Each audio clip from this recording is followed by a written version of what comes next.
बिस्मिल्लाहिर्रहमानिर्रहीम अस्सलामु अलैकुम वरहमतुल्लाहि वबरकातुहू। दरूद इब्राहिमी जो कि हम नमाज में पढ़ते हैं, आज मैं आपको बताऊंगा उसको एक दफ़ा पढ़ने के कितने फ़ायदे हैं। सबसे पहले मेरे साथ एक दफ़ा दरूद इब्राहिमी पढ़ लें। बिस्मिल्लाहिर्रहमानिर्रहीम। अल्लाहुम्मा सल्लि अला मुहम्मदिन व अला आलि मुहम्मदिन कमा सल्लैत अला इब्राहीम व अला आलि इब्राहीम इन्नका हमीदुम मजीद। अल्लाहुम्मा बारिक अला मुहम्मदिन व अला आलि मुहम्मदिन कमा बारकत अला इब्राहीम व अला आलि इब्राहीम इन्नका हमीदुम मजीद।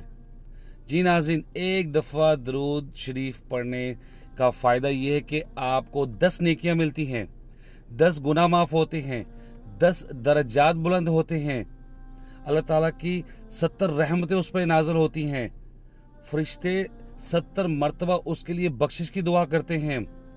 और आप कोशिश करें सुबह के वक्त आप 10 दफ़ा पढ़ लिया करें, फिर शाम को आप 10 दफ़ा पढ़ लिया करें, सोने से पहले आप दुरूद शरीफ पढ़ लिया करें।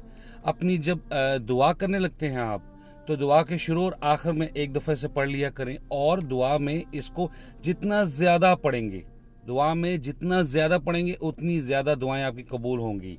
और जुम्मा के दिन ख़ास तौर पे इसको ज़्यादा से ज़्यादा पढ़ा करें। नमाज में तो हम पढ़ते ही हैं, तो कितना फ़ायदा एक दफ़ा पढ़ने से। अगर आप किसी तस्बीह ज़्यादा कर दें तो क्या बात है। उम्मीद करता हूँ कि आज के बाद से अपनी दुआओं में, अपने अज़कार में इसको शामिल कर लेंगे। दरूद इब्राहिमी कोशिश करें कि दरूद इब्राहिमी को ज़्यादा पढ़ा करें। और इसके अलावा और भी हैं छोटे दरूद शरीफ, लेकिन जो दाएं बाएं के ज़रा दरूद शरीफ हैं जिनकी ऑथेंटिकेशन इतनी नहीं है, तो उससे ज़रा परहेज़ करा करें। अफजल जो है दरूद इब्राहिमी है। शुक्रिया। अस्सलाम वालेकुम वरहमतुल्लाहि वबरकातुहू।